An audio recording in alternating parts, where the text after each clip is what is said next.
Most people have heard about the Taliban in Afghanistan and the crisis of women's rights. Women in Afghanistan were greatly affected by the Taliban. Afghan women have been ignored of their opinions in talks about Afghanistan's future. They are expected to follow what the men have decided for them. They have no say in what they do, where they go, or how they live. This isn't just affecting a few people, it's affecting all Afghan women, half of Afghanistan's population.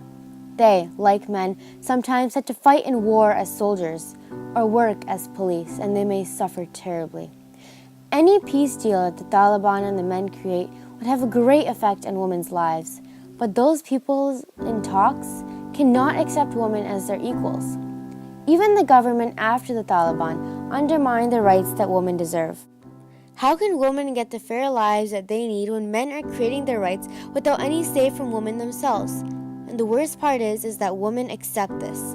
They have been tricked into believing that this is how they are supposed to live. Even when they are no longer forced to do certain things, they habitually do these things. They have incorporated these rules into their lives, and from the looks of it, it will continue that way. Women have almost no say in court. Women's testimonies are worth half that of a man. In court cases, children will usually be awarded to the grandfather or the father. During the government of the Taliban, women were treated worse than they had ever been treated in the history of Afghanistan.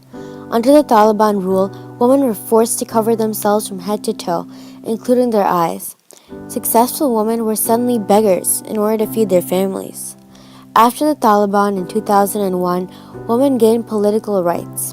The recent Afghan constitution states that men and women are equal. Women are even part of the government. Due to the uneducated women, the government is working for women's rights, but they are not fighting for them. The government still lessens women's rights when it feels it must. In 2009, the laws for Shia women denied them the right to leave their homes except for very important purposes, forbid women from working or receiving education without their husband's permission, and made it impossible for wives to inherit land and houses from their husbands.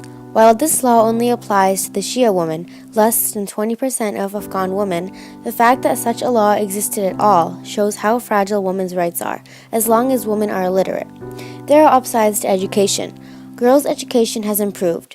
Since 2002, the number of girls attending school increased a lot, even if many are still uneducated and not getting an education. Child marriage is more difficult because the legal marriage age is now 17 years old. Women can be employed, but only if their male relatives allow it. This may not always happen, though, as some feel that employing women takes jobs from men. Extremists still believe that if girls are visible outside their home, they lose respect. Engaged or married girls are hidden away from the world. Child mortality has been decreased by half, even though the rate is still high. Though these gains for girls and women may seem small from our perspective, they are real, and they are miracles for women in Afghanistan.